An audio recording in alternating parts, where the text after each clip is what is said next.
अच्छा बताओ, कलयुग अच्छा है कि बुरा है? हैं? क्या अच्छाई है? क्यों? पीली मैया, कलयुग अच्छा है कि बुरा है?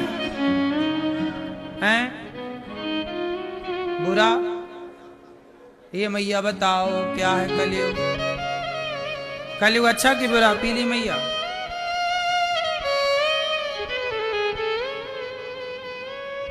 अच्छा। मैया क्या बोलती तू? बुरा है?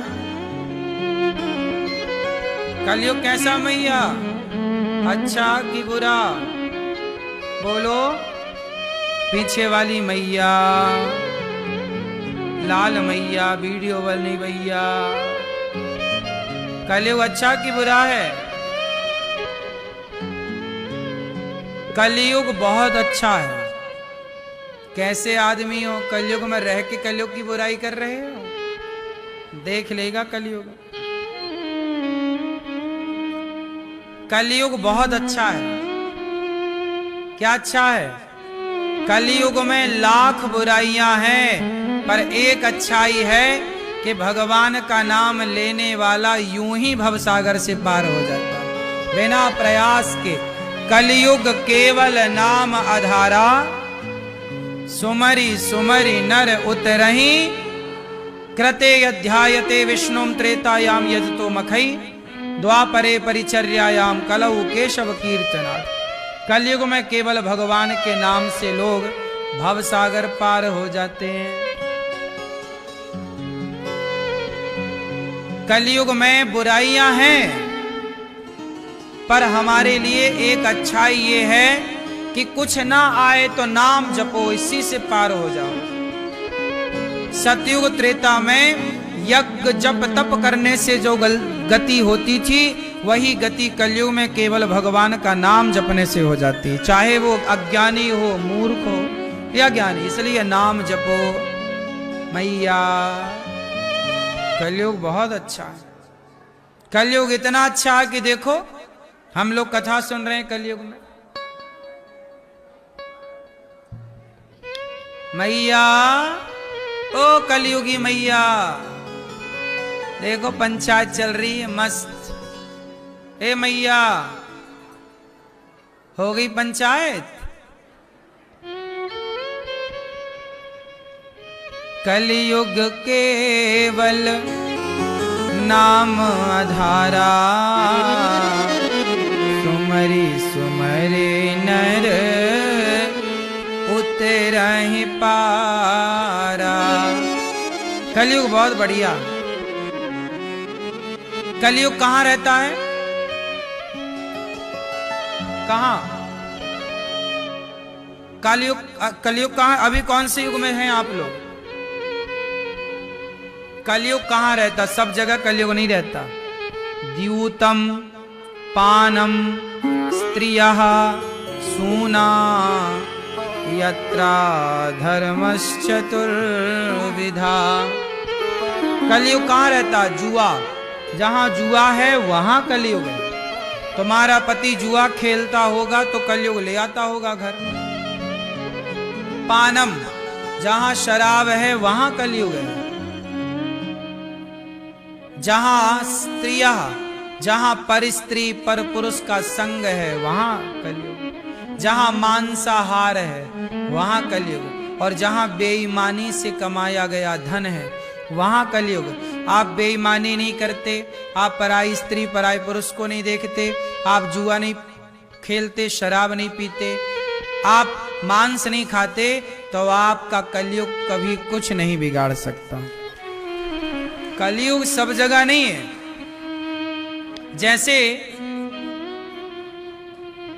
जैसे गर्मियों में यदि एसी चल जाए आपके कमरे में तो गर्मी का प्रभाव बहुत है, बहुत गर्मी है। पर कल जहां गर्मी है, यदि एसी वाले कमरे में आप चले गए तो क्या वहां गर्मी का प्रभाव होगा? बोलो। गर्मी है, पर गर्मी का प्रभाव वहां नहीं है जहां एसी चल रही है। बोलो हाँ। उसी तरह कलयुग है, पर कलयुग का प्रभाव वहां नहीं है जहां सत्संग हो रहा, जो भगवान के भजन में लगे हैं, सेवा में लगे हैं, उन पर कलयुग का कोई प्रभाव नहीं। कलयुग उन पर प्रभावी है जो जुआ खेल रहे हैं। आप मैया खेलती हो जुआ? लूडो वगैरह माताएं खेल रही हैं आजकल। मैया, ओ पीली मैया, नींद आ रही है मैया को। मैया जुआ खेलती हो? नहीं। शराब पीती हो? जुआ नहीं खेलना कभी। आप खेलते हो जुआ? और भैया आप नहीं, मोबाइल वाला जुआ ऐप डाउनलोड करके जुआ ना खेलना, सर्वनाश हो जाता। जुआ नहीं, कौरवों ने जुआ खेला था, सर्वनाश हो गया। पानम, शराब पीते हो आप जी, आप भैया शराब पीते हो? आप छोरा आप पीते हो? चश्मा वाले भैया, शराब नहीं पीना, द्यूतम पानम, शराब ना पियो। शराब पीने से बिगड़ जाता है सब कुछ। बर्बाद हो गए लाखों घर शराब पी पी के, कुछ ना मिला, 0 बटा सन्नाटा। पुरुष लोग ना बहुत समझदारी का परिचय नहीं देते। स्त्रियां समझदार हैं तब तो शराब नहीं पी रही हैं। क्यों? बहुत पीती हैं। आपके यहां आप पीती हो मैया? अभी चढ़ा के तो नहीं आई एक आध पैक? हाँ माता ठीक कह रही, आजकल स्त्रियां भी शराब पी रही हैं। लड़कियां, महिलाएं अच्छे अच्छे घरों की बोतल खोल रही हैं। स्त्रियां भी आजकल ना बिगड़ गई, कुछ स्त्रियां। पुरुष तो बिगड़े ही थे शराब इत्यादि में, स्त्रियां भी बिगड़ गई। लड़कियां पीने लग गई शराब। क्यों? आप लोग तो नहीं पीते बेटा शराब? मैया आप पीती हो?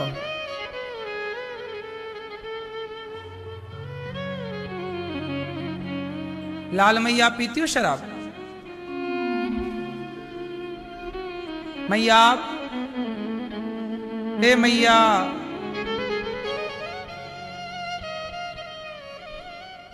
शराब पीती हो? शराब स्त्रियां भी पीने लग गई। पुरुष पीता है शराब, वो अपनी मूर्खता का परिचय दे रहा। शराब पीने वाले मूर्ख होते हैं। क्या होते हैं? क्यों हम मूर्ख कह रहे हैं? मूर्ख क्यों कह रहे? इसके पीछे का कारण जानो। कारण ये है कि शराब पीने से सबको पता है कि शराब नुकसानदायक है। पहला, जो पी रहे हैं उन्हें भी पता है कि शराब पीने से नुकसान होगा। शराब पीने से शरीर बिगड़ता है, परिवार का माहौल बिगड़ता है, घर में किचकिच बनी रहती है। फिर भी आप पी रहे हैं तो आप विद्वान तो नहीं हैं। आप जान करके गलत चीज पी रहे हैं। जान रहे हैं कि ये शरीर को डैमेज करेगी, नुकसान पहुंचाएगी। शराब की बोतल में ही लिखा है नीचे कि शराब पीना स्वास्थ्य के लिए हानिकारक। यदि शराब अच्छी होती तो हम भी पीते। दूध अच्छा है तो हम भी पीते हैं। पानी अच्छा है हम भी पीते हैं। गन्ने का रस अच्छा है हम भी पीते हैं।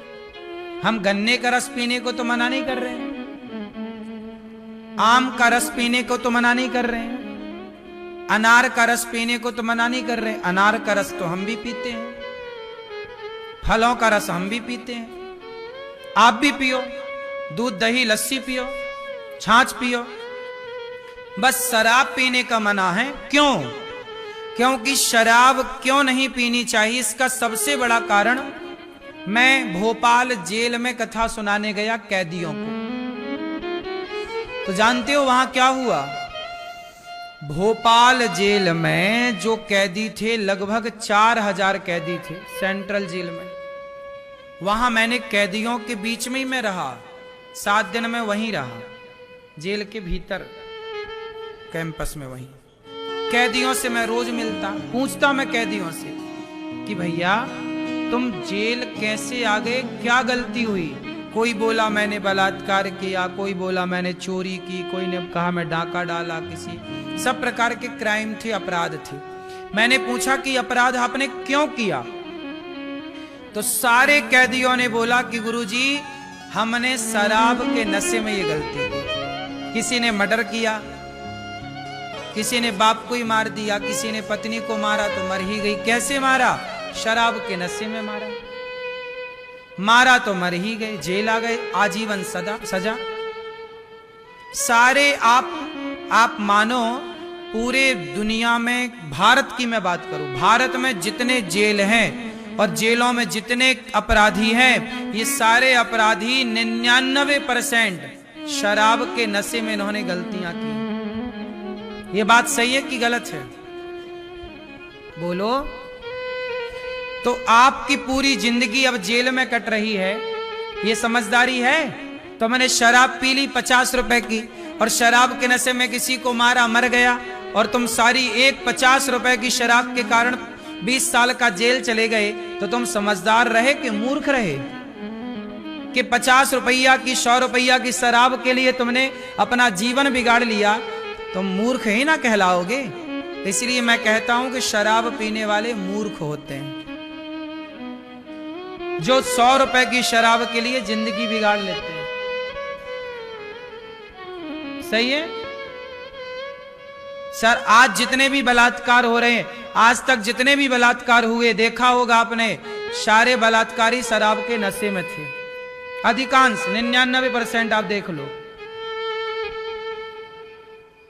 मर्डर करने वाले, जितने मर्डर करने वाले हैं, अधिकांश मर्डर करने वाले शराब के नशे में थे। मारना नहीं चाहा भाई, लड़ाई हुई, नशे में थे, मारा तो जोर का मार दिया उसे। शराब के नशे में थोड़ी पता कि हम धीरे मार रहे हैं कि जोर से मार रहे हैं। एक भोपाल जेल में कैदी है अभी भी, वो भोपाल का ही है। उसको मैंने पूछा क्यों आ गए? बोला गुरुजी 20 साल की सजा काट रहा हूं। मैंने कहा क्या किया था? बोले मेरी पत्नी का रिजल्ट आया था, उसने कोई फॉर्म भरा होगा, कोई परीक्षा एग्जाम दी होगी, नौकरी के लिए कुछ भी रहा होगा, तो बोली पत्नी बोली रिजल्ट आया है, आप जरा ये लैपटॉप में खोल के दिखा दो। और मैं शराब पी के सर्दियों में पड़ा था रजाई ओढ़े। मैं बोला पत्नी को कि कल तुम्हें रिजल्ट दिखाऊंगा। पत्नी बोली नहीं, मुझे अभी दिखाओ। परिणाम आ गया तो उत्सुकता तो होती है कि भाई आज ही देखें कि क्या परिणाम आए। तो पत्नी ने उनकी रजाई खींच दी। वो लेटे थे, सर्दी का मौसम था और वो शराब पी के रखा था। पत्नी ने रजाई खींची तो उसके पति ने कहा कि अब रजाई ना खींचना, मार दूंगा वरना। पत्नी ने दोबारा भी रजाई खींच दी। तो वो उठा और पत्नी को पकड़ा, बिस्तर पर लिटाया, उसकी गर्दन पर चढ़ गया, श्वास नली टूट गई। पत्नी बगल में ऐसी पड़ी कि वो सोती रही। जब उसकी नशा सवेरा शराब का नशा उतरा, देखा पत्नी उठी नहीं, हिलाया डुलाया, मर चुकी थी। खुद हॉस्पिटल ले गया। और जब खुद हॉस्पिटल ले गया तो जब वहां मरी पाई गई तो पोस्टमार्टम हुआ तो पता चला कि इसका गला दबाया गया है। उसे पता ही नहीं था कि मैंने इसका गला दबा दिया। खुद ले गया हॉस्पिटल। परिणाम ये निकला कि बाद में मर्डर का केस लगा, 20 साल की सजा हुई, पत्नी भी चली गई, छोटे छोटे बच्चे थे वो अनाथ हो गए और अब ये जेल की सजा। रो रहा था, गुरुजी बड़ी गलती किसने किया? 100 रुपए की शराब ने तुम्हारी पत्नी की जान भी ले ली और तुम्हारे बच्चों को अनाथ कर दिया। दूसरों के भरोसे अब बच्चे रोटी मांग रहे हैं। कौन प्यार करेगा उन्हें, कौन लाड़ लड़ाएगा, कौन रोटी देगा, कौन? एक 100 रुपट्टी की शराब के लिए तुमने जीवन खराब कर लिया। अब तुम्हें समझदार कहें हम कि मूर्ख कहें? नालायक हो एक नंबर के तुम।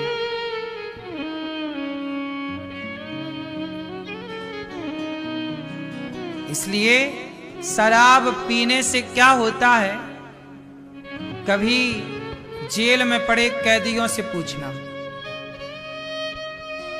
वो आदमी जब रो रो के बता रहा था ना, गुरुजी मेरी पत्नी बहुत अच्छी थी, मैं बहुत प्यार करता था, मैं उस पर गुस्सा भी नहीं करता था, हमारी कभी लड़ाई भी नहीं होती थी, पर वो शराब के नशे में वो रजाई खींचने पर मुझे गुस्सा आ गया और मैंने शराब के नशे में ऐसे गला दबाया, मुझे क्या पता कि वो मर ही जाएगी, पर शराबी तो चढ़ बैठा ना गले पे, गर्दन पे। ये नशा अच्छा नहीं है साहब, कब क्या करा दे, ये नशा कलयुग है। शराब में कौन बैठा? कलयुग। कलयुग बैठा खोपड़ी में तो वो गलत कराएगा। वो कलयुग ने बैठकर खोपड़ी में देखो तुमसे हत्या करवा दी। विनाश काले विपरीत बुद्धि। इसलिए शराब वराब से बचो साहब, समझदार बनो, ये चक्कर में ना पड़ो। बात समझ में आई? तो शराब पीने वाले समझदार हैं कि मूर्ख हैं? बोलो जोर से। दो कौड़ी के हैं नालायक। हमें तो बड़ा गुस्सा आता है मूर्खों पे, सालों पे। शराब पी के अपनी पत्नी की तुम अपमान करते हो। शराब पी के आएगा पत्नी को मारेगा, साले मारे तेरी। बड़ा गुस्सा आता मेरे को इन शराबियों पे, पत्नी को मारते हैं शराब पी के। सालों को उल्टा लटका के मिर्ची का धुआं देना चाहिए नालायकों को। शराब पी के आए तो पैसा बर्बाद कर रहा है, शरीर बर्बाद कर रहा और पत्नी को मार और रहा, नालायक। सालों को गड्ढे में गाड़ दो।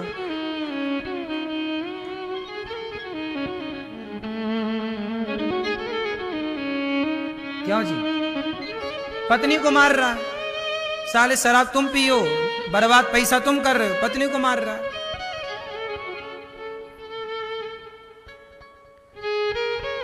मेरा बस चले तो इन सबसे पहले तो मैं शराब ही फेंकवाऊं भारत से, और फिर कोई पिए तो उसको सीधी फांसी की सजा दूं।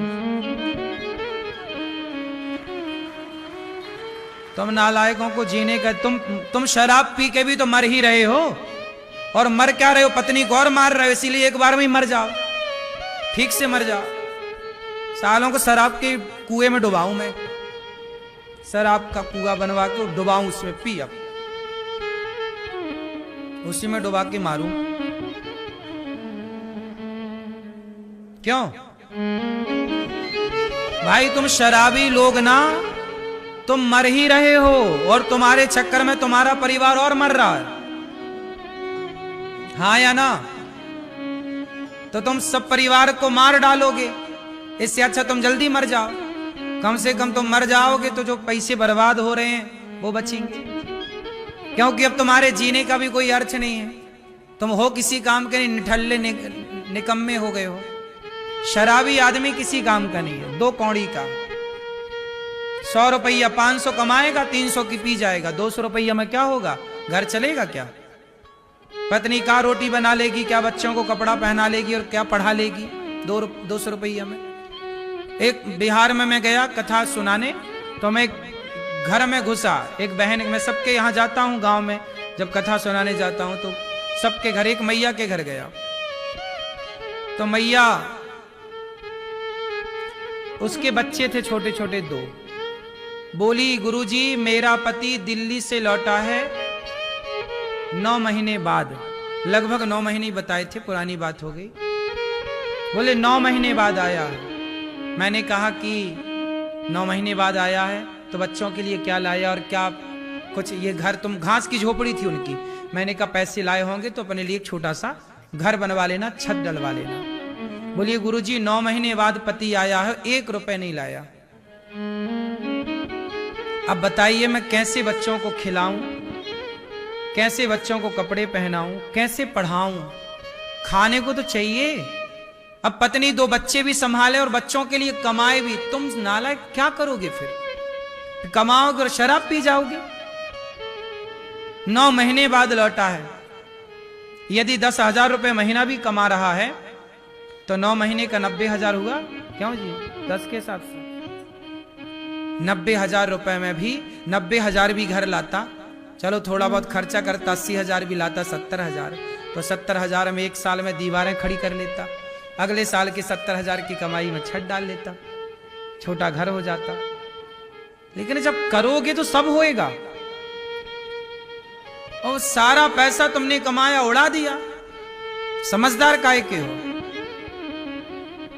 पत्नियों पे बड़ा संकट है शराबियों की, शराब पीने वाले की पत्नी को तो यही नरक मिलता है।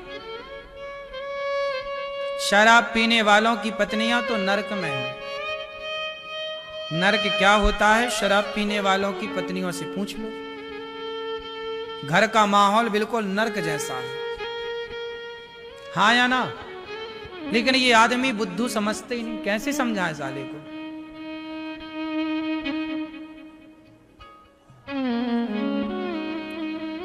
अरे 2 पैसे कमाओ, अपने लिए बच्चों को पढ़ाओ लिखाओ, अपने लिए घर बनाओ, अच्छी जिंदगी जी लो। शराब पी के क्या सुअरों की तरह तुम पड़े हो गंदी नालियों में? क्या समझदारी है? परिवार शादी, एक तो शादी ना करो, फिर शराब पीने वालों का शादी ना करो, इसलिए कह दो छोरियों का ब्याह शराबियों से ना कर देना, बर्बाद हो जाएगी जिंदगी। एक नंबर के नालायक होते हैं ये लोग, निकम्मे। ये पत्नी से और कहेंगे बाप से पैसे लाओ, शराब पिएगा मांग मांग के। अपनी छोरी को कुंवारी रखो पर शराबियों को ना ब्याह हो।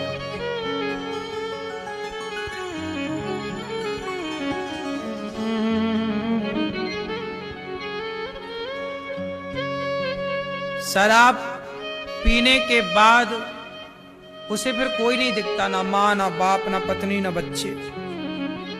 कलयुग है ना, शराब में कौन बैठा है? कलयुग, तो वो अपना प्रभाव दिखाता है। इसलिए बच के रहना, आपकी भलाई के लिए समझा रहा हूं। पियोगे तो नुकसान हमारा, क्या करोगे? अपना ही करोगे।